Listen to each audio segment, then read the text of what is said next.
정아진은 15년 전 실종된 딸을 찾아 헤맨 63세 은퇴 교사입니다. 교육비리 고발 중 딸을 잃었지만 희망을 잃지 않았죠. 부산 여행에서 만난 가이드의 목에 걸린 은빛 십자가가 오랜 비극의 연결고리를 드러냅니다. 딸의 목에 걸린 은빛 십자가 15년의 기다림이 끝나는 순간 오늘의 이야기 시작합니다. 구독과 좋아요 눌러주세요. 부산 김해공항의 북적거림 속에서 투어 가이드의 목소리가 크게 울렸습니다. 여러 관광객들 사이로 또렷한 목소리가 귓가에 맴돌았죠. 어서 오십시오. 해운대 패키지 투어입니다. 그 순간 정아진은 손에 든 여행 가방을 바닥에 떨어뜨렸습니다. 주변의 시선이 일제히 그녀에게 향했지만 하진의 눈에는 오직 한 사람만 보였어요. 24 정도로 보이는 젊은 여성 가이드 정서현. 하진의 심장이 마치 얼어붙은 듯 했죠. 숨조차 제대로 쉬기 어려웠습니다. 정서현의 미소, 그 눈매, 입술 모양까지 15년 전 실종된 딸 수아와 너무나도 닮아 있었어요. 여보, 괜찮아요? 옆에서 남편 이병호가 하진의 어깨를 가볍게 잡았습니다. 병호는 항상 그랬듯 과묵하게 아내를 걱정했죠. 그도 서연을 바라보며 무언가를 느끼는 듯 했어요. 하지만 애써 감정을 누르는 표정이었습니다. 내 눈이 이상한 건가? 하진은 떨리는 목소리로 중얼거렸어요. 부부는 은퇴 후 마지막 희망처럼 이 패키지 투어를 신청했습니다. 15년 동안 딸을 찾아 전국을 헤맨 끝에 지친 몸과 마음을 달래기 위한 여행이었죠. 하진은 초등학교 교사로 병호는 소방관으로 일하다 둘 다 은퇴한 상태였습니다. 그들에게 남은 것은 딸에 대한 그리움뿐이었어요. 정서연은 밝게 웃으며 관광객들을 안내했습니다. 손짓 하나하나가 생기 넘쳤죠. 하진은 서연의 모든 행동을 주시했어요. 머리카락을 넘기는 습관, 말끝을 올리는 버릇, 생각할 때마다 귓불을 만지작거리는 모습까지 수아가 그대로 살아 돌아온 것만 같았습니다. 다들 버스로 이동해주세요. 곧 해운대로 출발합니다. 하진은 남편의 팔을 꼭 붙잡았어요. 여보, 저 아이 우리 수아 같지 않나요? 병호는 깊은 한숨을 내쉬었습니다. 15년 동안 비슷한 상황이 몇 번이고 있었죠. 하진이 길거리에서, 백화점에서, 때로는 텔레비전 속에서 수아를 봤다고 하면 병호는 묵묵히 따라다녔어요. 하지만 결과는 항상 실망뿐이었습니다. 버스에 오른 하진은 의도적으로 서연과 가까운 자리에 앉았어요. 그리고 여행 일정 설명이 끝나자마자 조심스럽게 다가갔습니다. 실례지만 혹시 본명이 수아인가요? 서연은 당황한 듯 웃으며 대답했어요. 아니요, 저는 정서현입니다. 무슨 일이신가요? 하진의 가슴이 무너져 내렸지만 직감은 여전히 그녀를 놓아주지 않았습니다. 저 아이가 맞아. 내 딸이 틀림없어. 해운대로 향하는 버스 안 하진은 창밖 풍경의 시선을 고정했지만 머릿속은 온통 서연으로 가득 찼습니다. 병호는 아내의 손을 꼭 잡고 있었어요. 둘 사이에 말은 없었지만 서로의 마음을 이해하고 있었죠. 여러분, 오른쪽으로 보이는 광안대교는 부산의 랜드마크입니다. 밤에는 아름다운 조명이 켜져서 더욱 화려하게 빛나는데요. 서연의 설명이 계속되는 동안 하진은 그녀의 목에 걸린 은빛 십자가 목걸이를 발견했습니다. 가슴이 덜컥 내려앉았어요. 그것은 수아가 12살 생일에 받고 너무 좋아했던, 실종될 때도 착용하고 있던 바로 그 목걸이였습니다. 은으로 만들어진 작은 십자가 뒷면에는 항상 믿음을이라는 문구가 새겨져 있었죠. 여보, 하진이 남편의 팔을 꼭 붙잡았어요. 저 목걸이 봤어요? 우리가 수아에게 준 그 목걸이예요. 병호는 눈을 가늘게 뜨고 서연의 목걸이를 주시했습니다. 분명 비슷해 보였지만 그는 신중했어요. 확실해? 비슷한 디자인은 많을 수 있어. 하진은 고개를 저었습니다. 아니에요. 저 건 분명 우리 수아 것이에요. 뒷면만 확인하면 알 수 있을 거예요. 오찬 시간, 일행은 해운대 근처 식당에 들렀습니다. 하진은 화장실에 간다는 핑계로 자리를 떴죠. 그리고 서연이 잠시 자리를 비운 사이 그녀의 가방을 살펴볼 기회를 엿보았어요. 양심의 가책이 들었지만 딸을 찾는 모성은 그보다 강했습니다. 기회가 왔을 때 하진은 재빨리 서연의 작은 크로스백 안을 들여다보았어요. 그 안에는 평범한 소지품들 사이로 작은 수첩 하나가 눈에 띄었습니다. 떨리는 손으로 펼쳐보니 첫 페이지에 꾹꾹 눌러 쓴 글씨가 보였죠. 웃어야 해, 수아야. 하진의 두 눈에서 뜨거운 눈물이 흘러내렸습니다. 그것은 수아가 어릴 적 우울할 때마다 하진이 해주던 말이었어요. 확신이 들었죠. 서연이 바로 수아라는 것을. 무슨 일 있으세요? 뒤에서 들려온 서연의 목소리에 하진은 깜짝 놀라 수첩을 떨어뜨렸습니다. 서연은 의아한 표정으로 하진을 바라보았어요. 죄송해요. 전 제 딸이 생각나서. 서연은 바닥에 떨어진 수첩을 집어들었습니다. 그녀의 표정이 순간 굳어졌다가 다시 밝게 웃었어요. 괜찮으세요? 많이 아프신가 봐요. 하진은 서연의 눈을 똑바로 바라보았습니다. 당신이 혹시 15년 전에 기억을 잃은 적 있나요? 서연의 손이 미세하게 떨렸어요. 그녀는 시선을 피하며 웃음으로 넘겼습니다. 아니요, 무슨 말씀이세요? 저는 평범하게 자랐어요. 부모님도 계시고. 그날 저녁 숙소로 돌아온 하진 부부는 창가에 나란히 앉아 있었습니다. 병호도 이제는 하진의 의심을 진지하게 받아들이기 시작했어요. 만약 정말 수아라면 왜 자신을 숨기고 있는 걸까요? 하진이 물었습니다. 병호는 깊은 생각에 잠겼다가 천천히 입을 열었어요. 기억을 잃었거나 아니면 누군가에게 강요받고 있는 걸지도 모르지. 그 순간 두 사람의 시선이 창밖으로 향했습니다. 호텔 주차장에서 서연이 검은 옷을 입은 남성과 이야기를 나누고 있었어요. 남성의 태도는 위협적으로 보였고 서연은 계속 고개를 저었습니다. 갑자기 남성이 서연의 팔을 거칠게 잡았을 때 하진은 자리에서 벌떡 일어났어요. 여보, 내려가 봐야 해요. 하진이 급하게 말했습니다. 병호는 아내를 붙잡았어요. 잠깐만요. 섣불리 나섰다가 수아가 더 위험해질 수도 있어요. 병호의 말에 하진은 발걸음을 멈췄습니다. 맞는 말이었죠. 15년 동안 찾아 헤맨 딸을 다시 잃을 위험을 감수할 수 없었어요. 두 사람은 창가에서 상황을 지켜보기로 했습니다. 검은 옷의 남성은 서연에게 뭔가를 건네고 재빨리 자리를 떠났어요. 서연은 한동안 그 자리에 서서 손에 쥔 물건을 바라보더니 곧 깊은 한숨을 내쉬었습니다. 그리고 주머니에 그것을 넣고 호텔 안으로 들어갔죠. 내일 더 자세히 알아봐야겠어요. 하진이 결심한 듯 말했습니다. 다음 날 투어는 예정대로 해운대 해수욕장과 누리마루 전망대를 거쳐 용두산 공원으로 이어졌어요. 하진은 기회가 있을 때마다 서연에게 말을 걸었습니다. 어린 시절 이야기, 가족관계, 고향에 대해 물었죠. 서연은 부산에서 태어나 자랐다고 했지만 세부적인 이야기를 할 때마다 미묘하게 말이 엇갈렸어요. 부모님은 어떤 분들이세요? 하진이 조심스럽게 물었습니다. 서연은 잠시 망설이더니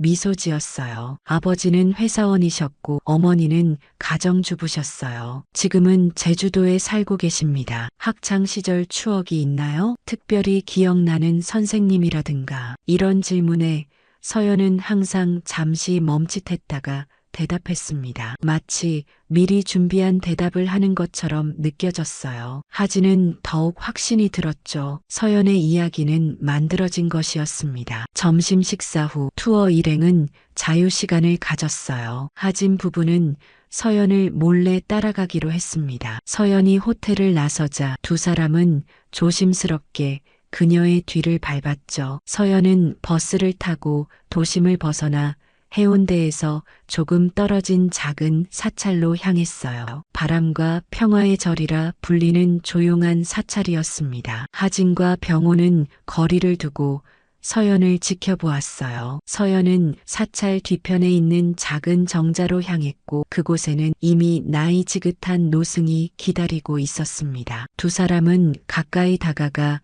대화를 엿들을 수 있는 위치에 숨었죠. 스님, 요즘 들어 더 심해졌어요. 서연의 목소리가 떨렸습니다. 꿈에서 계속 그 사람들 얼굴이 보여요. 그리고 수아라는 이름이 자꾸 들려요. 노승은 고개를 끄덕였어요. 내 마음이 과거를 기억하려고 하는 거야. 억지로 막지 마라. 하지만 기억이 돌아올까봐 무서워요. 정하진, 그 이름을 들으면 가슴이 이상하게 아파요. 하진은 그 말을 듣고 숨을 멈췄습니다. 눈물이 볼을 타고 흘러내렸어요. 병호는 아내의 손을 꼭 잡아주었죠. 우리 딸이 맞아요. 수아예요. 하진이 속삭였습니다. 노승이 말을 이었어요. 내가 누구인지 알아야 진정한 평화를 찾을 수 있을 거야. 그들에게서 계속 도망칠 수는 없어. 서연이 고개를 저었습니다. 그들이 저를 가만두지 않을 거예요. 기억이 돌아오면 그들은 저를. 그 순간 사찰 입구에서 소란이 일었습니다. 검은 옷을 입은 3명의 남성이 들어오고 있었어요. 서연의 얼굴이 창백해졌죠. 그들이 왔어요.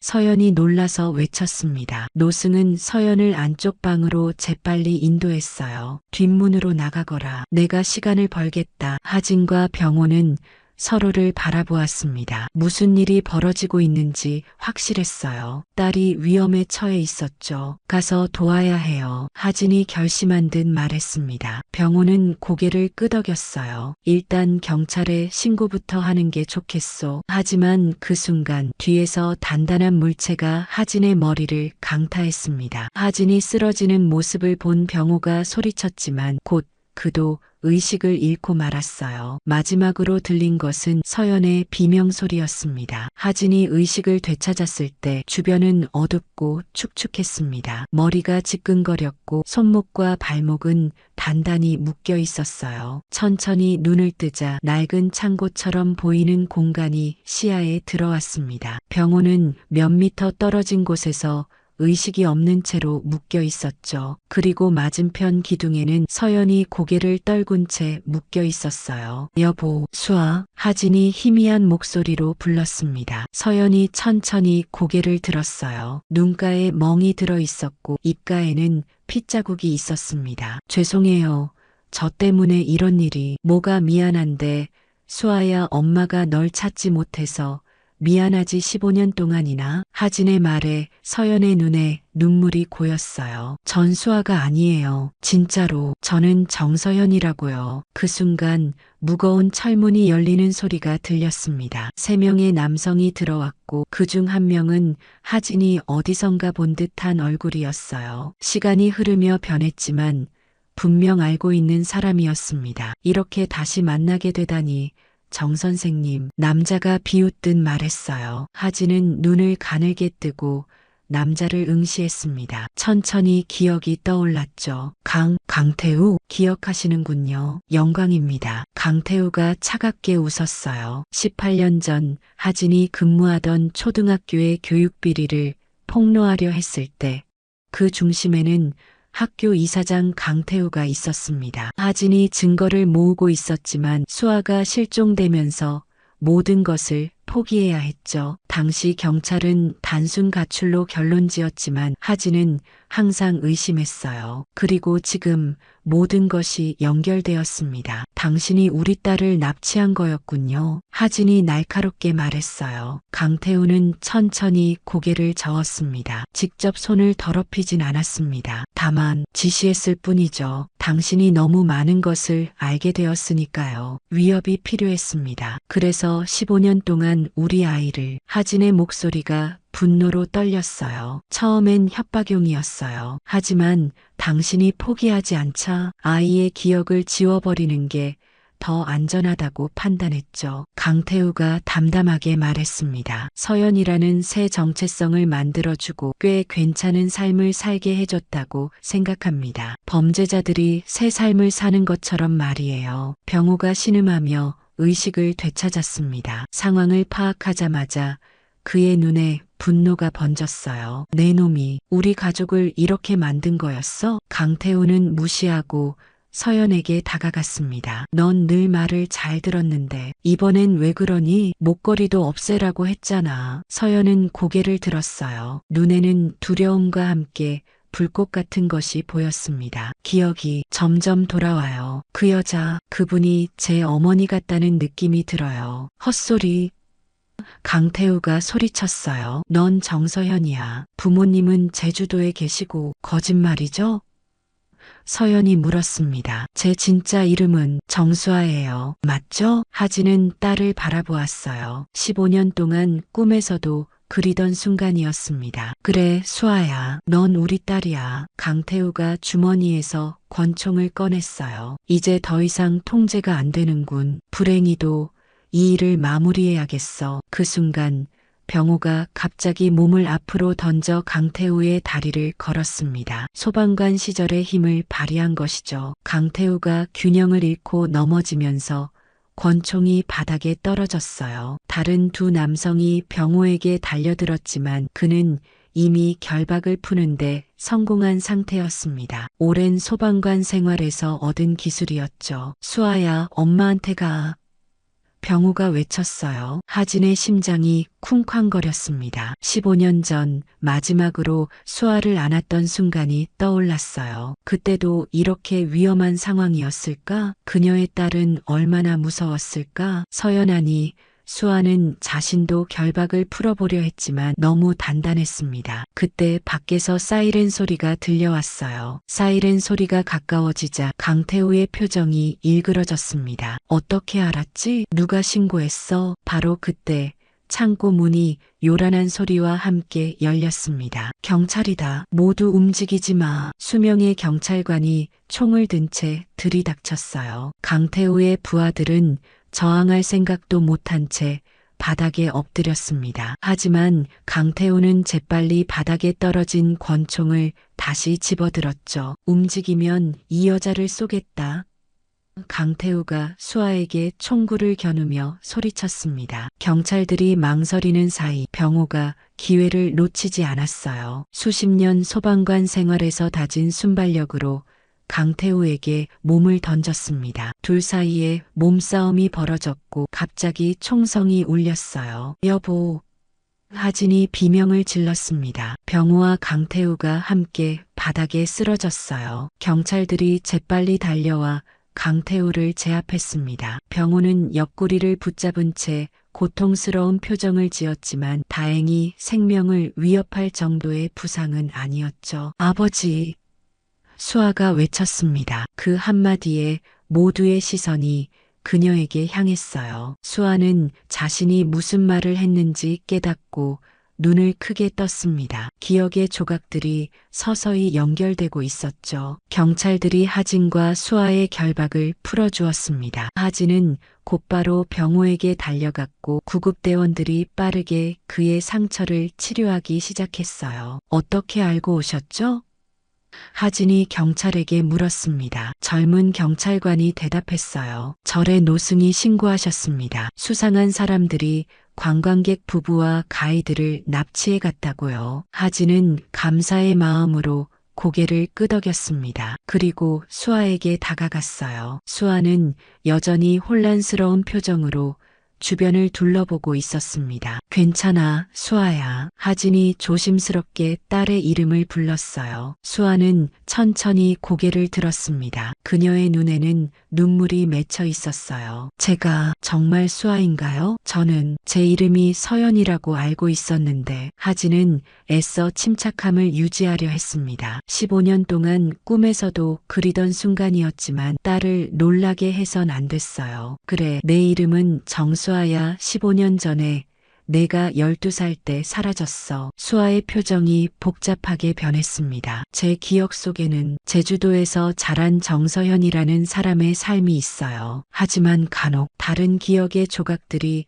불쑥 튀어나왔죠. 그때마다 그들이 약을 주며 헛것을 보는 거라고 말했어요. 병호가 구급대원의 도움을 받아 일어났습니다. 그는 천천히 수아에게 다가갔어요. 내가 정말 우리 딸이 맞니? 수아는 병호를 바라보았습니다. 그리고 천천히 목에 걸린 은빛 십자가 목걸이를 만졌어요. 이건 12살 생일에 받은 거예요. 뒷면에는 항상 믿음을이라고 새겨져 있지. 하진이 말을 이었습니다. 그녀의 눈에서 눈물이 흘러내렸어요. 그날 내가 그 목걸이를 받고 얼마나 기뻐했는지 기억나니? 수아의 표정이 변했습니다. 무언가를 기억해낸 듯 했어요. 운동장, 놀이터에서 그네를 타고 있었어요. 그때 누군가 뒤에서 다가와서 하진이 딸의 손을 잡았습니다. 천천히 생각해도 돼, 수아야. 이제 우리가 함께 있을 거야. 구급차 안에서 수아는 조금씩 15년 전의 기억을 더듬었어요. 학교 근처 놀이터에서 놀고 있을 때 누군가 접근했고 이상한 냄새가 나는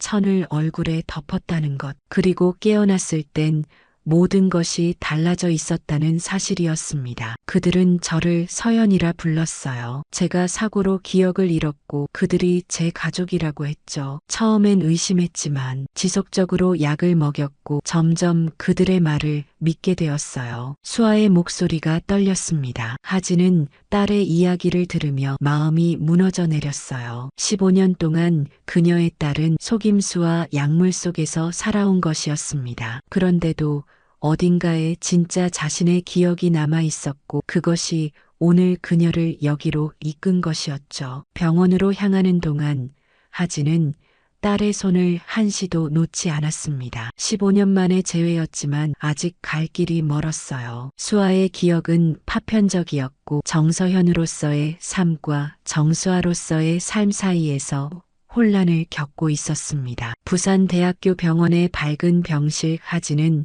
창가에 서서 바깥을 바라보고 있었습니다. 사흘이 지났고 병호의 상태는 안정적이었어요. 총알은 다행히 중요한 장기를 건드리지 않았고 의사들은 빠른 회복을 예상했습니다. 수아는 정신과 의사들과 상담을 받고 있었어요. 15년 동안의 세뇌와 약물 치료로 인한 기억의 혼란을 풀어가는 과정이었죠. 때로는 서연으로서의 기억이, 때로는 수아로서의 기억이 그녀를 혼란스럽게 했습니다. 어머니, 병실 문이 열리고 수아가 조심스럽게 들어왔어요. 하진은 딸을 바라보았습니다. 여전히 어머니라는 호칭이 낯설게 느껴졌지만 조금씩 익숙해지고 있었어요. 수아야, 상담은 어땠니?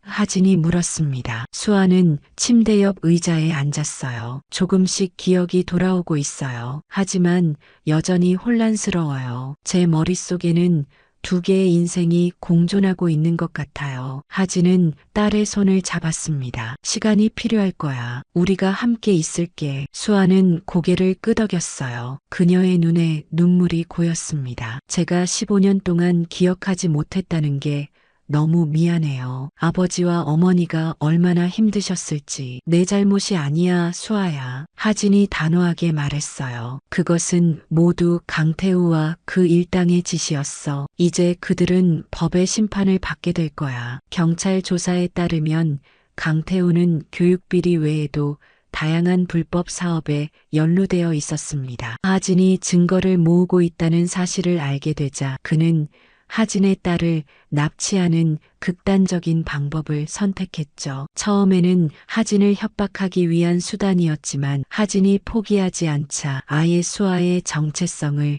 지워버렸습니다. 어떻게 그렇게 오랫동안 저를 찾으셨어요?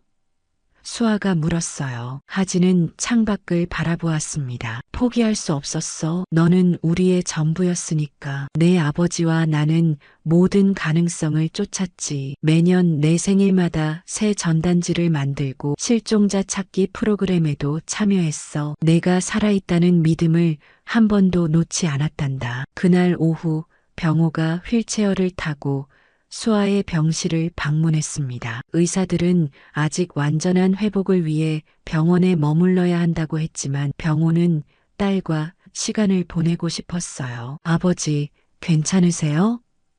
수아가 걱정스럽게 물었습니다. 병호는 미소 지었어요. 내가 걱정해줘서 고맙구나. 난 괜찮아. 이 정도쯤이야. 대화는 어색했지만 그 속에서도 가족의 따스함이 느껴졌습니다. 수아는 조금씩 어린 시절의 기억을 떠올렸어요. 아버지가 소방서 제복을 입고 학교에 방문했던 날 어머니가 피아노를 가르쳐 주던 순간들, 파편적이지만 분명히 그녀의 것인 기억들이었죠. 하진은 수아의 이야기를 들으며 눈물을 참을 수 없었습니다. 그녀의 딸이 조금씩 돌아오고 있었어요. 서연이라는 가면 아래 숨겨져 있던 수아가 모습을 드러내기 시작한 것이었죠. 강태우는 어떻게 되나요? 수아가 조심스럽게 물었습니다. 하진과 병호는 서로를 바라보았어요. 병호가 대답했습니다. 그는 어떤 변명도 통하지 않을 거야. 납치, 불법 감금, 약물 투여, 세뇌, 그리고 교육비리까지 오랫동안 감옥에 있게 될 거다. 수아는 고개를 끄덕였어요. 안도감과 두려움이 섞인 표정이었습니다. 그런데 제가 정서현으로 살았던 모든 기억들은 어떻게 되는 건가요? 그것도 제 일부인데 이제 사라지게 되는 건가요? 심리 상담사는 수아에게 두 정체성을 통합하는 과정이 필요하다고 설명했습니다. 서연으로서의 경험과 기억도 모두 그녀의 일부였고 그것을 부정하는 것이 아니라 받아들이는 법을 배워야 한다고 했어요. 저녁이 되자 하진은 병원 카페테리아에서 커피를 마시며 잠시 생각에 잠겼습니다. 딸을 찾은 기쁨은 이루 말할 수 없었지만 앞으로의 길이 순탄하지만은 않을 것임을 알았어요. 수아의 정신적 상처, 법적 절차, 그리고 새로운 시작, 많은 과제가 그들 앞에 놓여 있었습니다. 그때 카페테리아로 들어온 병호가 하진의 생각을 깨웠어요. 그는 천천히 아내 옆에 앉았습니다. 수아가 잠들었어요. 병호가 말했어요. 오늘은 악몽 없이 편히 잘 수 있길 바랍니다. 하진은 남편의 손을 잡았습니다. 우리가 정말 수아를 찾은 걸까요? 아직도 꿈만 같아요. 병호는 따뜻하게 미소 지었어요. 네, 찾았습니다. 15년 동안의 기다림이 헛되지 않았어요. 일주일 후 수아는 퇴원 준비를 마쳤습니다. 경찰 조사도 일단락되었고 강태우와 그의 일당은 구속된 상태였어요. 수아의 신분 문제는 아직 해결되지 않았지만 유전자 검사 결과가 하진과 병호의 딸임을 증명해 주었습니다. 이제 법적 절차를 통해 그녀의 진짜 이름을 되찾을 수 있었죠. 병원 로비에서 기다리던 하진과 병호는 수아가 나오는 모습을 보았습니다. 그녀는 여전히 불안해 보였지만 눈빛에는 결연함이 담겨 있었어요. 다 준비됐니? 하진이 물었습니다. 수아는 고개를 끄덕였어요. 네, 어머니. 이제 집에 가요. 집이라는 단어가 얼마나 특별하게 느껴졌는지 모릅니다. 하진은 눈물을 참으며 딸의 가방을 받아들었어요. 병호는 이제 지팡이를 짚고 걸을 수 있게 되었지만 여전히 조심스러웠습니다. 서울로 바로 가는 게 좋을까요? 아니면 여기서 며칠 더 머물러야 할까요? 병호가 물었어요. 수아가 잠시 망설였습니다. 사실 한 곳에 들르고 싶은데요. 그들은 수아의 안내에 따라 바람과 평화의 절을 다시 찾았어요. 수아는 노승을 만나고 싶어 했습니다. 15년 동안 그녀의 유일한 의지처였던 분이었죠. 절에 도착하자 노승은 마치 그들을 기다렸다는 듯 정자에 앉아 있었습니다. 그는 수아를 보자 따뜻한 미소를 지었어요. 결국 진실을 찾았구나. 노승이 말했습니다. 수아는 고개를 숙였어요. 스님, 그동안 많은 도움을 주셔서 감사합니다. 스님이 아니었다면 제가 이렇게 가족을 찾지 못했을 거예요. 노승은 고개를 저었습니다. 나는 그저 내가 스스로 길을 찾도록 도왔을 뿐이야. 내 마음속에 항상 진실이 있었지. 하진과 병호는 수아와 노승의 대화를 듣고 있었어요. 노승은 수아에게 명상과 마음의 평화를 가르쳤던 것 같았습니다. 서연으로 살아가는 동안 그녀의 영적 지주였던 거죠. 제가 이곳에 처음 왔을 때가 기억나요. 서연이 아닌 다른 사람인 것 같다는 혼란스러운 감정에 시달렸어요. 스님은 그때 제게 진실은 결국 모습을 드러낸다고 하셨죠. 수아가 말했습니다. 노승은 미소 지었어요. 모든 것은 때가 있는 법이지. 내가 지금 가는 길이 쉽지만은 않을 거야. 하지만 이제 혼자가 아니잖니. 수아는 고개를 끄덕였습니다. 그리고 부모님을 바라보았어요. 네, 이제 혼자가 아니에요. 그들은 저를 떠나 부산의 해변으로 향했습니다. 수아는 해운대 해변을 거닐며 이야기했어요. 서연으로서의 기억, 투어 가이드로 일하며 좋아했던 순간들, 그리고 항상 느껴왔던 이상한 공허함까지. 가끔 바다를 보면 이상하게 슬퍼졌어요. 그 이유를 몰랐는데 이제 알 것 같아요. 어머니가 저를 데리고 바다에 자주 갔었죠? 수아가 물었습니다. 하진은 놀라서 수아를 바라보았어요. 그래, 너는 바다를 정말 좋아했어. 주말마다 해변에 가자고 조르곤 했지. 수아의 눈에 눈물이 맺혔습니다. 그럼 제가 바다를 보면 슬퍼진 이유는 제 마음이 어딘가에서 그 기억을 간직하고 있었던 거예요. 그날 밤 그들은 부산의 호텔에서 마지막 밤을 보냈습니다. 다음 날 서울로 돌아갈 예정이었어요. 수아는 부모님과 함께 새로운 삶을 시작하게 될 것이었죠. 호텔 방에서 하진은 가방에서 작은 사진첩을 꺼냈습니다. 그녀는 항상 이 사진첩을 가지고 다녔어요. 수아의 어린 시절 사진들이 담겨 있었죠. 보고 싶니?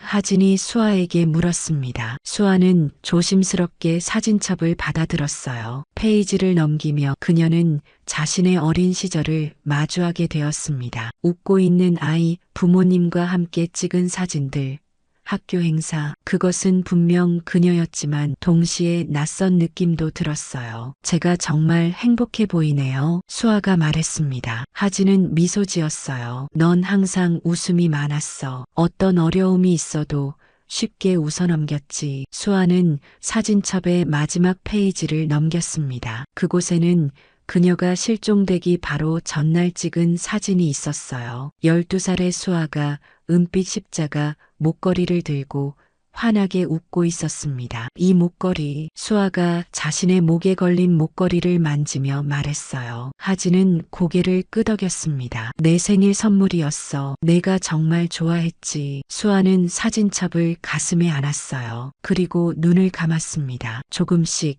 아주 조금씩 그녀의 진짜 기억이 돌아오고 있었어요. 어머니, 아버지, 저는 정말 수아인가요?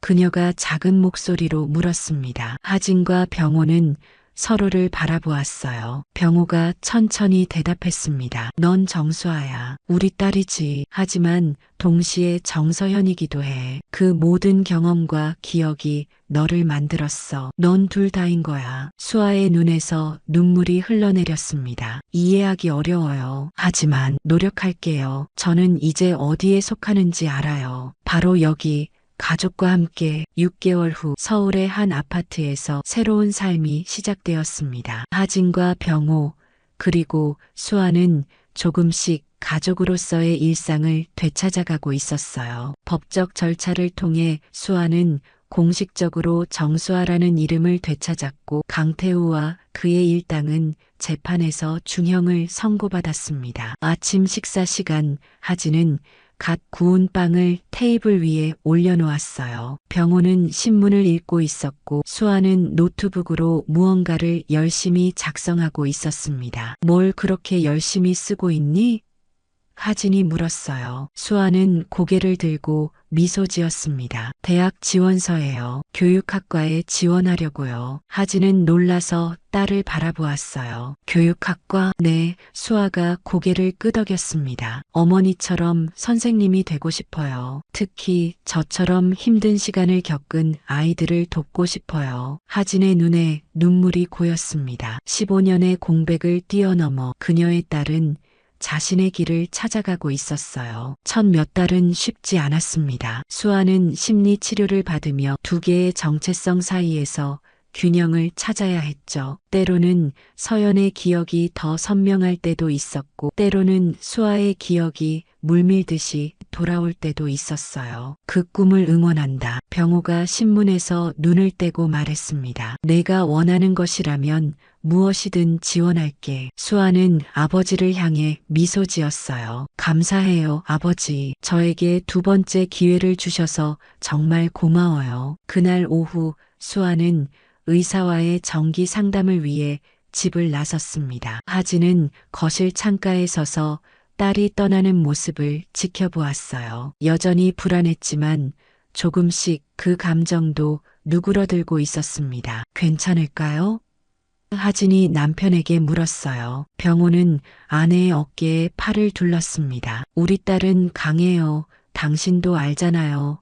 15년 동안 저렇게 살아남았으니까. 하진은 고개를 끄덕였어요. 수아가 경험한 일들은 상상조차 하기 힘들었습니다. 정체성을 완전히 빼앗기고 다른 사람의 삶을 살도록 강요받은 일. 그럼에도 불구하고 그녀의 내면 깊은 곳에 진짜 자신의 모습이 살아남아 있었다는 사실이 놀라웠어요. 저녁, 수아가 상담을 마치고 돌아왔습니다. 그녀의 표정이 평소보다 밝아 보였어요. 어떻게 됐니? 하진이 물었습니다. 수아는 미소 지었어요. 박사님이 제 상태가 많이 좋아졌다고 하셨어요. 그리고 제 이야기를 책으로 쓰면 어떻겠냐고 제안하셨어요. 책이라고?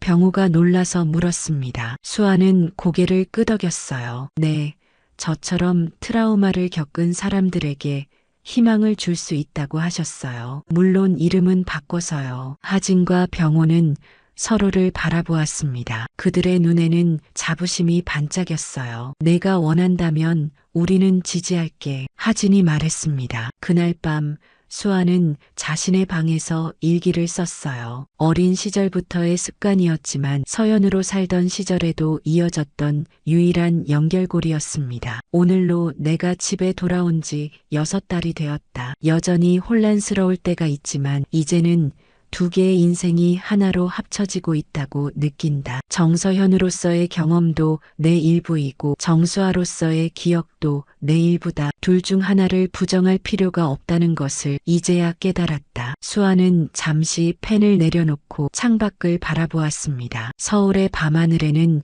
별이 빛나고 있었어요. 부산의 바다가 그리울 때도 있었지만 이제 그녀는 자신이 어디에 속해 있는지 알았습니다. 일기를 계속 이어나갔어요. 다음 달이면 대학 입학 시험이다. 어머니처럼 교사가 되어 아이들에게 희망을 주고 싶다. 특히 어두운 시간을 겪고 있는 아이들에게 내가 겪은 일이 의미 없는 것이 아니었다고 믿고 싶다. 그 경험이 누군가에게 도움이 될 수 있다면 그것으로 충분하다. 다음 날 아침 수아는 일찍 일어나 부엌에서 아침 식사를 준비하고 있었습니다. 하진이 놀라며 부엌으로 들어왔어요. 일찍 일어났구나. 하진이 말했습니다. 수아는 미소 지었어요. 네, 오늘은 특별한 날이에요. 무슨 날인데? 제가 실종된 지 정확히 15년 반이 되는 날이에요. 그리고 제가 돌아온 지 6달이 된 날이고요. 수아가 대답했습니다. 하진은 잠시 말을 잃었어요. 수아는 테이블 위에 아침 식사를 차려놓고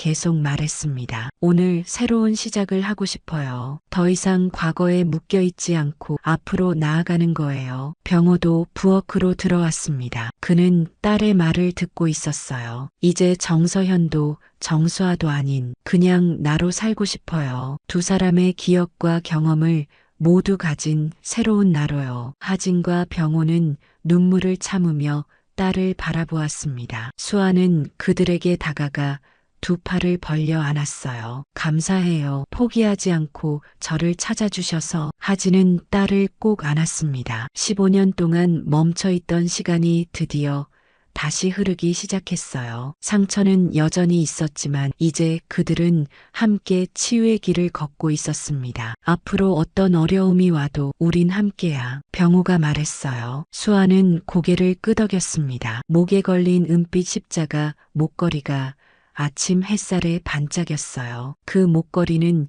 이제 과거와 현재를 잇는 다리이자 미래로 향하는 희망의 상징이 되었습니다. 이제 진짜 집에 돌아왔어요. 수아가 작은 목소리로 말했어요. 그리고 다시는 떠나지 않을 거예요. 창밖으로 새로운 하루가 밝아오고 있었습니다. 정아진, 이병호, 그리고 정수아 15년 만에 재회한 가족은 함께 아침 식사를 하며 새로운 시작을 맞이했어요. 그들의 여정은 아직 끝나지 않았지만 이제 그들은 혼자가 아니었습니다. 함께였으니까요. 정희는 삶의 대부분을 타인을 위해 살았던 여인입니다. 이른의 나이에 깊은 주름이 새겨진 얼굴, 그러나 여전히 맑고 단호한 눈빛을 가진 그녀는 젊은 시절부터 강인함과 따뜻함을 동시에 지녔습니다. 남편을 일찍 여의고 외아들마저 교통사고로 잃은 후 삶의 의미를 잃었지만 보육원에서 만난 5살 태호와의 만남은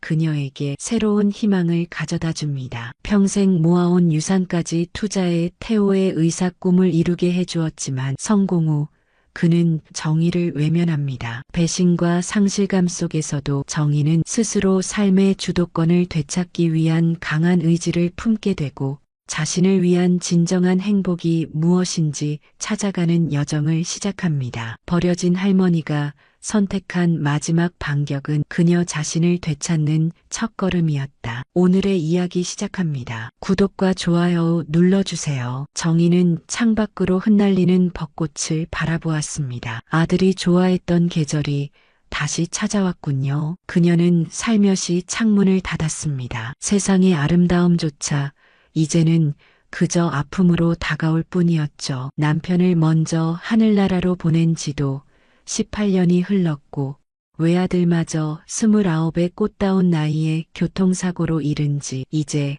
1년하고도 3개월이 지났습니다. 민호야, 엄마가 오늘도 잘 지내고 있다. 정희는 작은 제사상 앞에 놓인 아들의 사진을 쓰다듬었어요. 그 말이 거짓임을 자신도 잘 알고 있었습니다. 잘 지내기는커녕 살아있다는 것조차 의미가 없는 날들이었으니까요. 집은 언제나 텅 비어 있었습니다. 큰 소리로 웃던 아들의 목소리가 그립고 남편의 투박한 손길이 그리웠어요. 정희는 무거운 한숨을 내쉬며 냉장고를 열었습니다. 썩어가는 김치와 반쯤 먹다 만 밑반찬들, 먹고 싶은 마음이 없어 손을 대지 않은 지 오래였죠. 오늘은 민호 제삿날이니 정신 차려야지. 정희는 한참 만에 머리를 빗고 단정한 검은 옷을 꺼내 입었습니다. 아들이 묻힌 공원묘지로 가기 위해서였죠. 문을 나서는 순간 발걸음이 무거웠어요. 오늘따라 하늘은 더없이 푸르렀고 봄바람은 따스했습니다. 삶은 그렇게 흘러가는데 그녀의 마음만은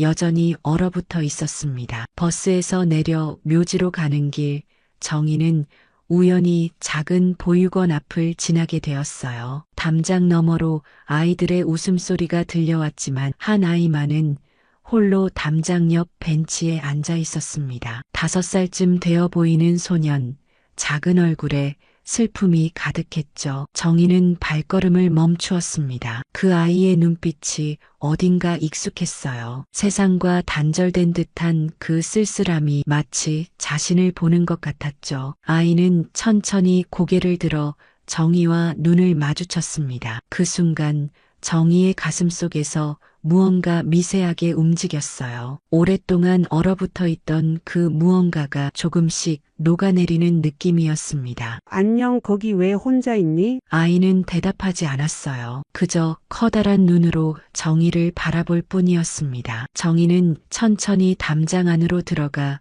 아이 곁에 앉았어요. 묘지에 가야 한다는 생각은 어느새 잊혀졌습니다. 이름이 뭐니?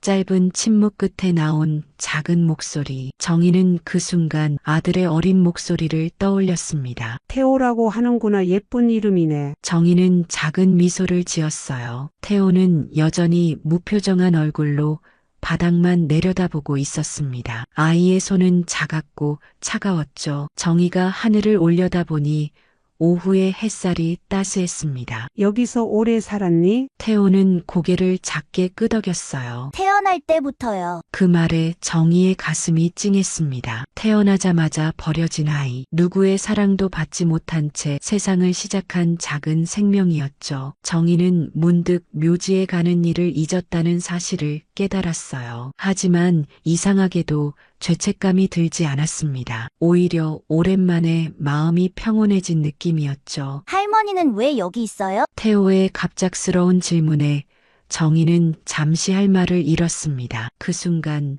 보육원 선생님이 태호를 부르는 소리가 들렸어요. 태호야, 점심시간이야. 정희는 아쉬운 마음으로 자리에서 일어났습니다. 그럼 난 이만 가볼게. 내일도 올 거예요? 태호의 질문에 정희는 순간 당황했어요. 그러나 그 작은 눈동자에 담긴 기대감을 보니 거절할 수 없었습니다. 그래, 내일도 올게. 그날 이후로 정희는 매일 보육원을 찾았어요. 처음에는 태호도 경계심을 풀지 않았고 보육원 선생님들도 의아해했습니다. 하지만 시간이 지날수록 태호는 조금씩 마음을 열었고 정희의 방문은 두 사람 모두에게 소중한 일과가 되었죠. 한 달이 지난 어느 날 태호가 정희의 손을 잡으며 물었어요. 할머니, 오늘은 무슨 이야기 해줄 거예요? 정희는 그 순간 가슴이 뭉클해졌습니다. 할머니라는 말이 이렇게 따뜻하게 느껴질 줄은 몰랐죠. 정희는 태호의 작은 손을 꼭 쥐었어요. 태호야, 할머니랑 같이 살래? 태호의 눈이 커다래졌습니다. 잠시 침묵이 흐르더니 아이의 눈에서 굵은 눈물이 흘러내렸어요. 정희는 태호를 품에 안았습니다. 그것은 결심이었죠. 남은 생을 태호와 함께하겠다는. 입양 절차는 쉽지 않았습니다. 65의 나이, 안정적인 수입이 없다는 점, 독신이라는 조건이 모두 불리했어요. 하지만 정희는 포기하지 않았습니다. 수십 번의 면접, 가정조사, 서류 작업을 거치며 끈질기게 노력했죠. 정희 씨 정말 확신하세요? 아이를 키우는 건 힘든 일입니다. 사회복지사의 말에 정희는 단호하게 대답했어요. 저에게는 태호가 필요하고 태호에게도 가족이 필요해요. 제가 할 수 있습니다. 6개월의 기나긴 과정 끝에 마침내 입양이 허가되었습니다. 태호가 정희의 집으로 온 날 오랫동안 침묵하던 집에 다시 생기가 돌았어요. 작은 방에 아이 침대를 들이고 오래된 장난감들을 꺼내 정리했습니다. 민호의 어린 시절 사진첩을 넣어두었던 서랍도 열었죠. 이제부터 우리 함께 살자, 태호야. 정희의 말에 태호는 처음으로 환하게 웃었습니다. 그 미소는 마치 봄날의 약속 같았어요. 새로운 시작, 그리고 희망이었죠. 태호와의 새로운 삶은 정희에게 활력을 불어넣었습니다. 매일 아침 6시 정희는 태호보다 먼저 일어나 아침 식사를 준비했어요. 밥과 국, 3가지 반찬은 기본이었습니다. 아이가 영양을 골고루 섭취해야 한다는 생각에 야채와 단백질을 꼭 챙겼죠. 태호야, 일어날 시간이야. 정희는 태호의 머리카락을 부드럽게 쓰다듬었습니다. 태호는 눈을 비비며 일어났어요. 처음에는 낯선 환경에 적응하지 못해 밤마다 울기도 했지만 이제는 제법 안정을 찾은 모습이었습니다. 할머니, 오늘은 유치원에서 소풍 가는 날이에요. 태호의 말에 정희는 깜짝 놀랐어요. 소풍 준비를 전혀 못했기 때문이었죠. 하지만 당황하는 기색 없이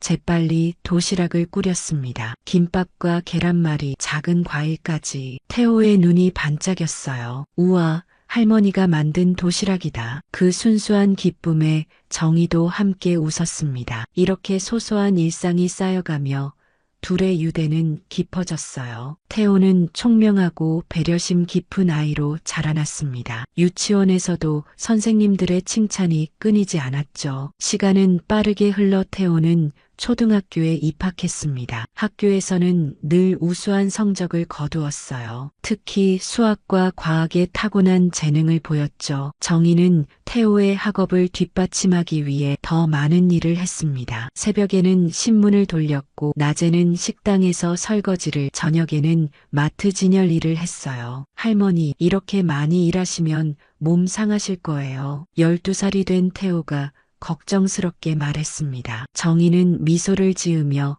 태호의 머리를 쓰다듬었어요. 괜찮아. 할머니는 아직 건강해. 태호가 공부만 열심히 하면 돼. 정희의 희생은 헛되지 않았습니다. 태호는 중학교에 진학해서도 전교 수석을 놓치지 않았어요. 선생님들은 태호가 의사나 과학자가 될 만한 잠재력이 있다고 칭찬했죠. 그 말을 들을 때마다 정희의 가슴은 뿌듯함으로 가득 찼습니다. 태호야, 꿈이 뭐니? 어느 저녁 정희가 물었어요. 태호는 잠시 생각하더니 진지한 표정으로 대답했습니다. 의사가 되고 싶어요. 아픈 사람들을 돕고 싶어요. 할머니도 제가 치료해 드릴 거예요. 정희는 눈시울이 붉어졌어요. 한때는 정희도 태호에게 민호의 그림자를 보았지만 이제는 그저 자신의 소중한 아들일 뿐이었습니다. 피는 섞이지 않았어도 마음으로는 진짜 가족이 되었죠. 고등학교 시절 태호는 더욱 열심히 공부했습니다. 밤늦게까지 책상에 앉아 공부하는 모습을 볼 때마다 정희는 가슴이 아팠어요. 그래도 아이의 꿈을 위해 묵묵히 지원했죠. 간식을 챙겨주고 따뜻한 우유를 타주는 작은 일들로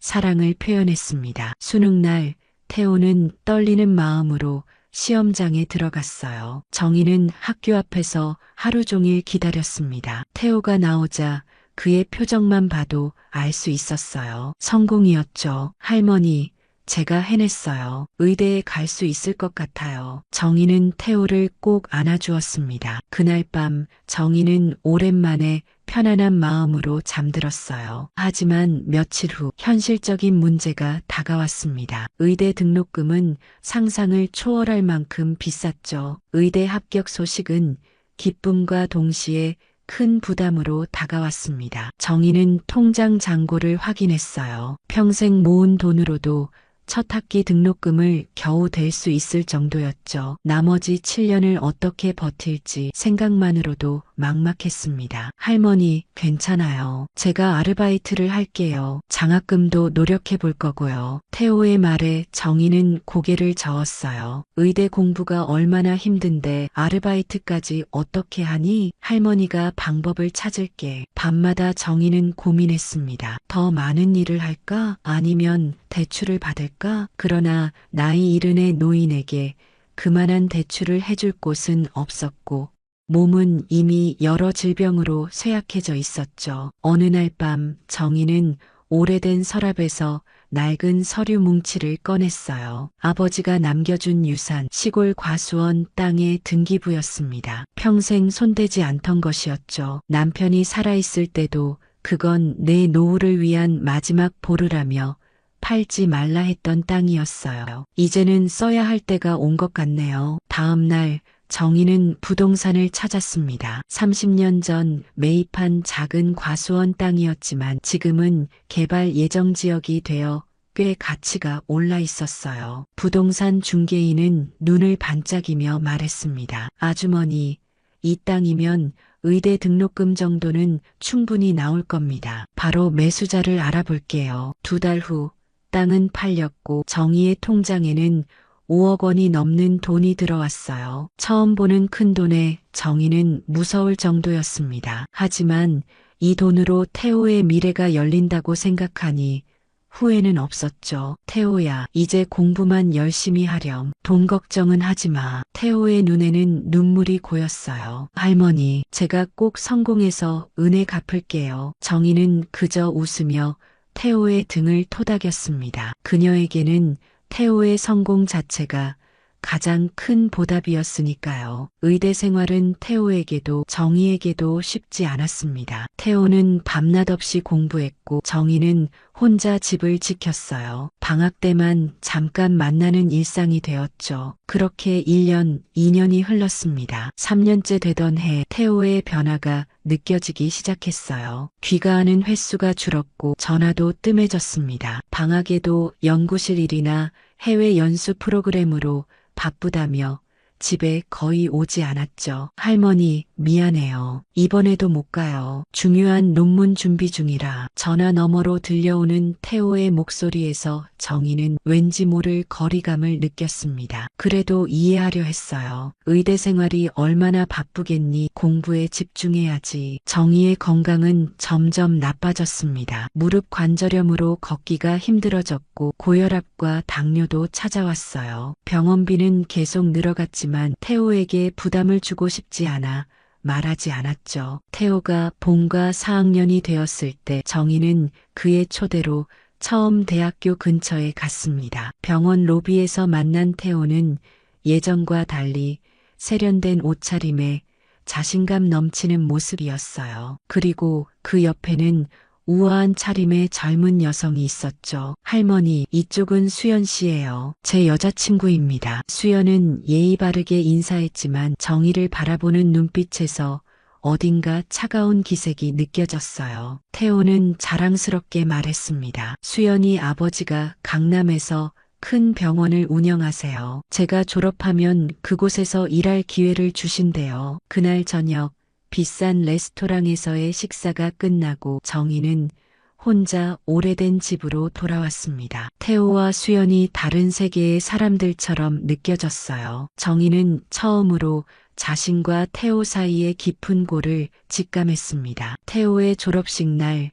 정희는 몸이 좋지 않았지만 기어코 참석했습니다. 의사 가운을 입은 태호의 모습은 정말 자랑스러웠어요. 그러나 정희는 식장의 구석진 자리에 앉아 있었고 태호의 시선은 좀처럼 그녀에게 닿지 않았습니다. 그의 곁에는 언제나 수연과 수연의 부모님이 있었죠. 정희는 그 모습을 멀리서 지켜보았습니다. 태호의 새 가족이라도 된 듯한 그들 사이에서 정희는 이방인 같은 기분이었어요. 졸업식이 끝나고 태호가 정희에게 다가왔습니다. 그의 표정은 어색했어요. 할머니, 오셨네요. 몸은 좀 어떠세요? 정희는 미소를 지었습니다. 괜찮아. 우리 태호가 의사 되는 모습을 보니 이 할미 이제 죽어도 여한이 없구나. 태호는 잠시 죄책감에 휩싸인 듯 했지만 곧 수연이 다가오자 표정이 밝아졌어요. 할머니, 저희가 결혼하기로 했어요. 다음 달에요. 정희의 눈이 커졌습니다. 벌써? 왜 이렇게 갑자기? 수연이 태호의 팔을 살짝 잡으며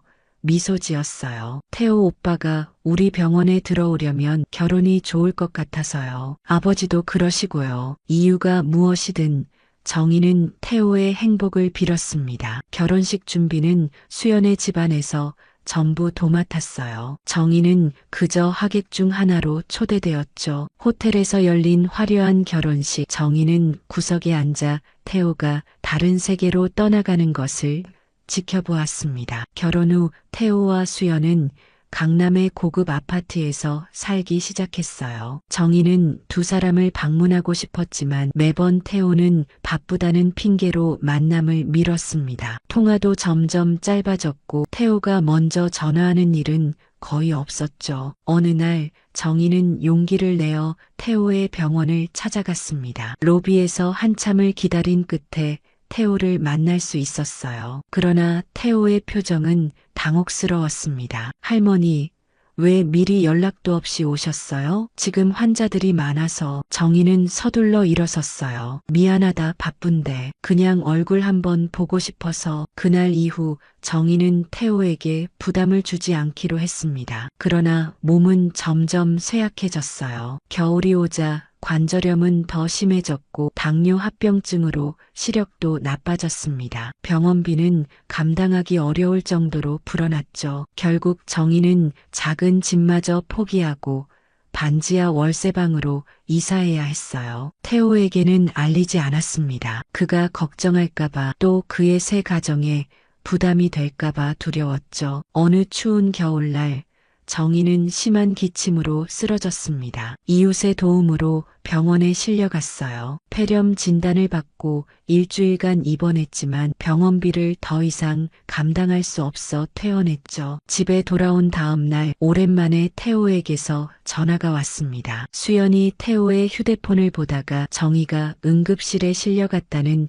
메시지를 발견한 모양이었어요. 할머니, 왜 저한테 연락도 안 했어요? 지금 어디세요? 주소가 바뀌었다면서요? 정희는 태호의 걱정하는 목소리에 마음이 따뜻해졌습니다. 괜찮아. 이제 다 나았어. 주소야 뭐. 집이 조금 작아졌을 뿐이야. 다음 날 태호와 수연이 정희의 집을 찾아왔어요. 좁고 습한 반지하 방을 보는 태호의 얼굴에는 충격과 죄책감이 교차했습니다. 수연은 코를 찡그리며 방 안을 둘러보았죠. 할머니, 왜 이런 곳에서 살고 계세요? 왜 저한테 말씀 안 하셨어요? 정희는 미소 지었어요. 너희 신경 쓰이게 하기 싫었지. 여기도 충분히 좋아. 돌아가는 차 안에서 수연이 태호에게 말했습니다. 오빠, 이러면 안 되잖아. 할머니를 요양원에 모시는 게 어때? 거기가 훨씬 깨끗하고 의료 서비스도 받을 수 있을 텐데. 태호는 잠시 생각에 잠겼어요. 그리고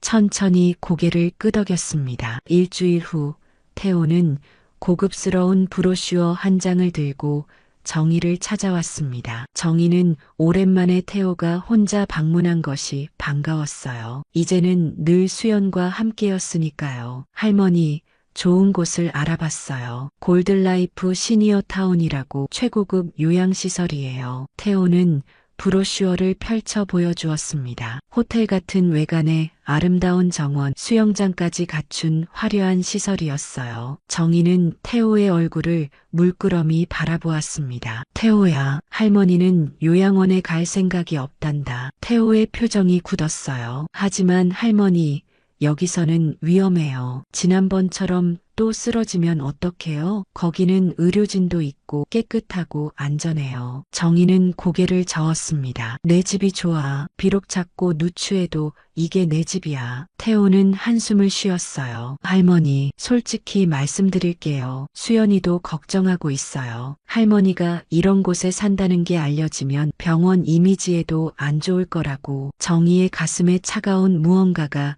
내려앉았습니다. 병원 이미지라니. 태호의 말은 수연의 말을 그대로 옮긴 것 같았어요. 정희는 입술을 깨물었죠. 태호야, 그렇게 부끄러운 할머니였니? 태호는 당황한 기색으로 손사래를 쳤습니다. 아니에요.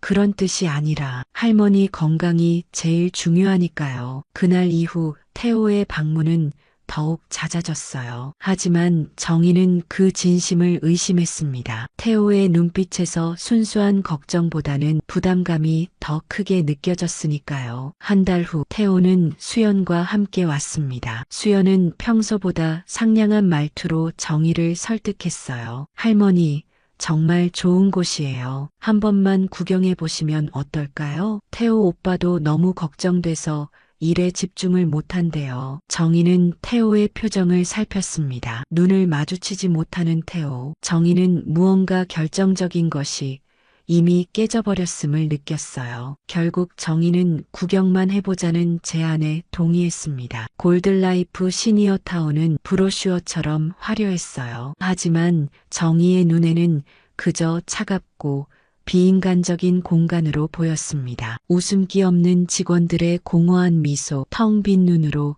TV를 바라보는 노인들. 정희는 몸서리를 쳤어요. 어떠세요, 할머니? 여기서 지내시면 정말 편하실 거예요. 수연의 말에 정희는 답하지 않았습니다. 태호는 불안한 듯 정희의 반응을 살폈어요. 할머니, 한 달만 시험 삼아 지내보시면 어떨까요? 정희의 침묵을 태호는 동의로 받아들였나 봅니다. 일주일 후 태호와 수연은 정희의 짐을 꾸려 요양원으로 데려갔어요. 정희는 묵묵히 따랐습니다. 자신이 왜 순순히 응하는지 스스로도 의아했지만 어쩌면 태호의 마음을 시험해보고 싶었는지도 모릅니다. 요양원 생활은 정희의 상상보다 더 외로웠어요. 일정한 시간에 먹고 정해진 프로그램에 참여하고 약을 먹는 기계적인 일상. 매일이 똑같았습니다. 태호의 방문은 처음 2번으로 끝났고 이후로는 전화조차 뜸해졌어요. 한 달이 지나고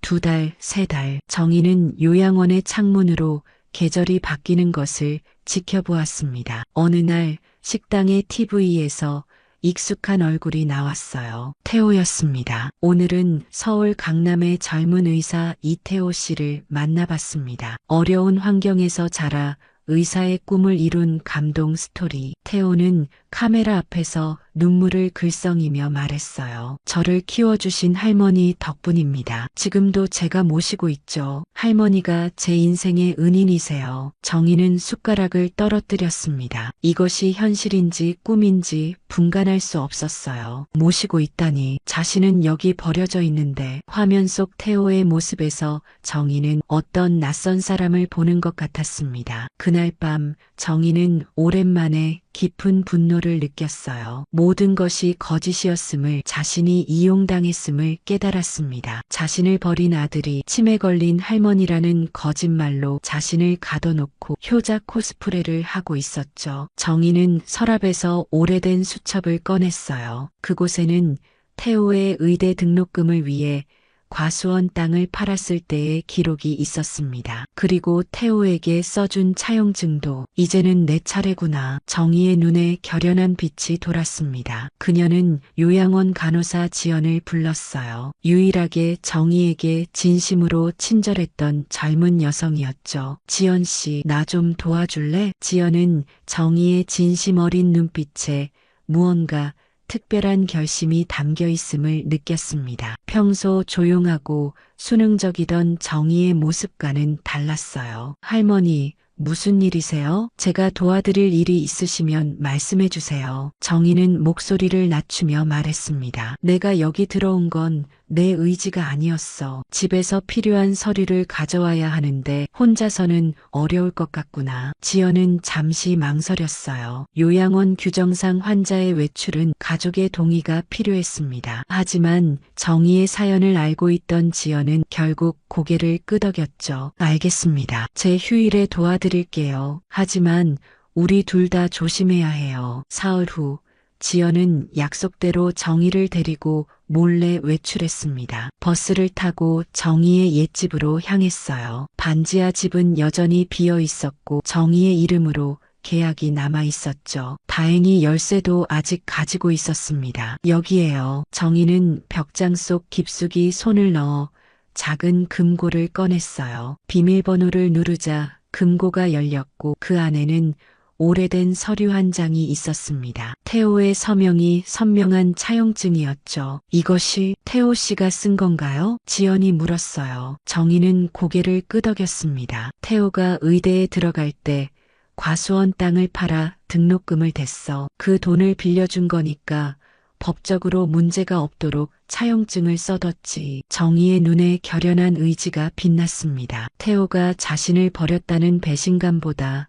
거짓말로 자신을 가둬놓았다는 사실이 더 참을 수 없었어요. 할머니, 이제 어떻게 하실 건가요? 정희는 깊은 숨을 내쉬었습니다. 변호사를 만나야겠어. 내 권리를 찾고 싶구나. 지연의 도움으로 정희는 유능한 변호사를 소개받았어요. 김 변호사는 차용증을 검토한 후 고개를 끄덕였습니다. 이 문서는 법적으로 유효합니다. 이태호 씨에게 대여금 반환 소송을 제기할 수 있어요. 하지만 정말 그렇게 하시겠습니까? 손자인데. 정희의 표정은 단호했어요. 그는 더 이상 내 손자가 아닙니다. 진행해 주세요. 소송은 신속하게 진행되었습니다. 정희가 요양원에 갇혀 있다는 사실, 태호가 그녀를 방치했다는 점, 거기에 차용증까지 더해져 언론의 관심을 끌기에 충분했어요. 효자 의사의 이면에 숨겨진 진실이라는 타이틀로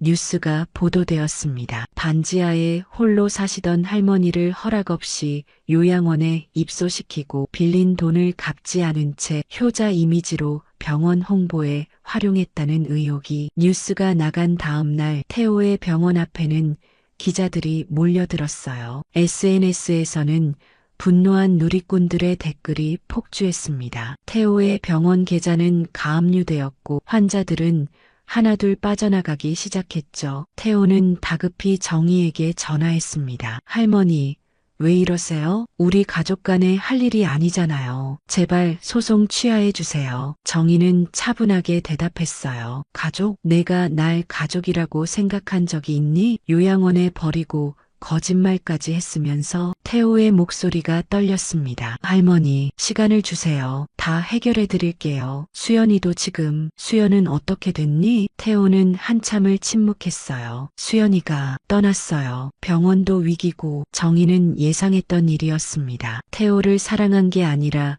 성공한 의사라는 타이틀을 사랑했던 수연이 위기의 순간에 떠난 것은 당연했죠. 법원의 판결은 정희의 손을 들어주었습니다. 5억 원의 대여금과 이자, 그리고 정신적 피해 배상금까지 태호가 지불해야 했어요. 그러나 이미 병원은 파산 직전이었고 태호의 재산은 얼마 남지 않았습니다. 정희가 요양원을 나오는 날 태호가 찾아왔어요. 한 달 사이 그는 완전히 달라진 모습이었습니다. 수척해진 얼굴, 피곤에 절은 표정, 정희 앞에 무릎을 꿇고 울며 용서를 빌었죠. 할머니, 정말 죄송합니다. 제가 욕심에 눈이 멀었어요. 다시 한 번만 기회를 주세요. 진심으로 효도하겠습니다. 정희는 태호를 내려다보았어요. 한때는 그토록 사랑했던 손자였지만 이제 그의 눈에서 진정성을 찾을 수 없었습니다. 절망에 빠진 사람의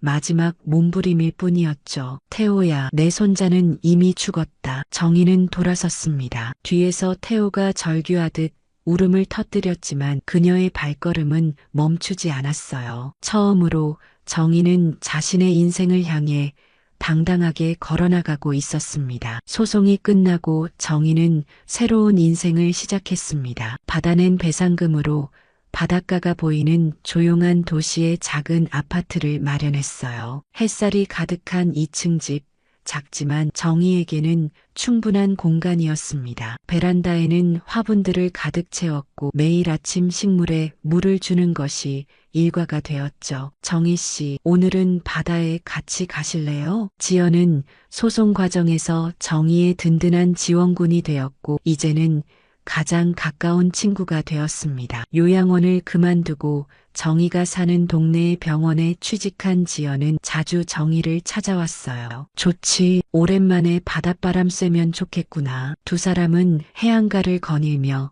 이야기를 나눴습니다. 정희의 얼굴에는 오랜만에 평화로운 미소가 깃들었어요. 과거의 상처는 아직 남아 있었지만 이제는 그것을 안고 앞으로 나아갈 수 있는 힘이 생겼습니다. 지연 씨, 난 이제 새로운 꿈이 생겼어. 지연이 궁금한 듯 정희를 바라보았죠. 무슨 꿈인데요? 버려진 아이들을 돕고 싶어. 내가 태호를 만났던 것처럼 다른 아이들에게도 가족의 온기를 전해주고 싶구나. 그렇게 정희는 지역 보육원의 자원봉사자가 되었습니다. 일주일에 3번 아이들에게 책을 읽어주고 따뜻한 손길을 전하는 일이었어요. 특히 가족의 사랑을 받지 못하는 아이들에게 각별한 애정을 쏟았습니다. 할머니, 오늘은 어떤 이야기 들려주실 거예요? 8살 소녀 미나가 정희의 무릎에 앉아 물었어요. 정희는 미소를 지으며 아이의 머리를 쓰다듬었습니다. 오늘은 봄날의 약속이라는 이야기를 들려줄게. 정희는 자신의 이야기를 동화처럼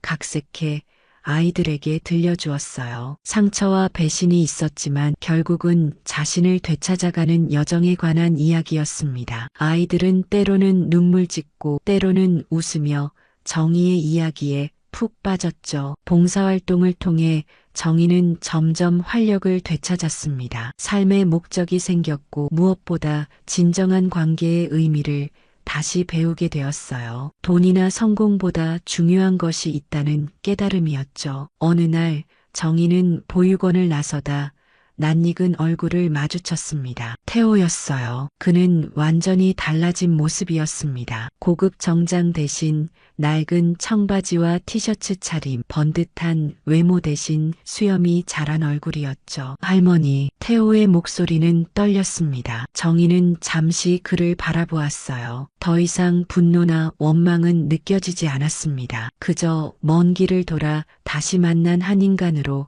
태호를 바라보았죠. 어떻게 지내니? 정희의 담담한 질문에 태호는 눈물을 참으며 대답했어요. 다시 시작하고 있어요. 작은 의원을 열었어요. 지방의 소외된 동네에서, 제가 진짜 필요한 곳에서요. 태호는 모든 것을 잃은 후 자신을 돌아보게 되었다고 했습니다. 화려한 병원과 부, 명예가 아닌 진정한 의사의 길을 찾아 시골로 내려갔다고 했어요. 하루에도 수십 명의 노인들을 무료로 진료하고 가난한 아이들의 건강을 돌보는 일을 시작했다고 했습니다. 할머니, 용서는 바라지 않아요. 다만 제가 변했다는 것을 알아주셨으면 해서요. 정희는 묵묵히 태호의 이야기를 들었습니다. 그의 눈에서 진정성이 보였어요. 태호는 마지막으로 한 장의 봉투를 내밀었습니다. 제가 모은 돈이에요. 많지는 않지만 할머니께 진 빚의 일부라도 갚고 싶어서요. 정희는 봉투를 받아들었지만 곧 태호에게 되돌려 주었어요. 그 돈으로 내 환자들을 더 도와주렴. 이제 난 그런 것에 연연하지 않아. 태호의 눈에서 눈물이 흘렀습니다. 정희는 그의 어깨를 가볍게 토닥였어요. 용서는 아직 이르지만 깊은 증오에서는 벗어났다는 표시였습니다. 세월은 흘러 정희는 75번째 생일을 맞았습니다. 작은 아파트에는 지연과 보육원 아이들 그리고 몇몇 새로운 친구들이 모였어요. 태호도 초대했지만 그는 오지 않았습니다. 대신 손편지와 함께 작은 선물을 보내왔죠. 할머니께 배운 가장 큰 교훈은 진정한 가족의 의미였습니다. 피보다 중요한 건 서로에 대한 존중과 책임이라는 것을. 정희는 미소 지으며 편지를 접었습니다. 창밖으로 보이는 바다는 햇살에 반짝였고 베란다의 꽃들은 향기를 뿜어냈어요. 정희는 차를 한 모금 마시며 깊은 숨을 들이쉬었습니다. 이제 그녀는 알고 있었어요. 진정한 행복은 자신의 인생을 스스로 선택하는 용기에서 온다는 것을, 그리고 그 선택을 후회 없이 받아들이는 것에서 온다는 것을. 정희의 삶은 여전히 진행 중이었고 그녀는 매 순간을 온전히 자신의 것으로 만들어가고 있었습니다. 봄날의 약속, 내 자신과의 약속을 지켰구나. 정희는 가만히 중얼거렸습니다. 창문 너머로 불어오는 바람이 그녀의 머리카락을 부드럽게 흩트렸고 그녀의 얼굴에는 평화로운 미소가 번졌습니다. 이것이 바로 그녀가 찾던 구원이었습니다. 누군가에 의해서가 아닌 스스로 찾아낸 구원이었죠. 봄날의 약속은 이렇게 완성되었습니다. 자신을 찾아가는 여정, 상처를 극복하고 다시 일어서는 이야기, 그리고 무엇보다 자신의 삶을 온전히 살아가는 한 노년 여성의 강인한 의지와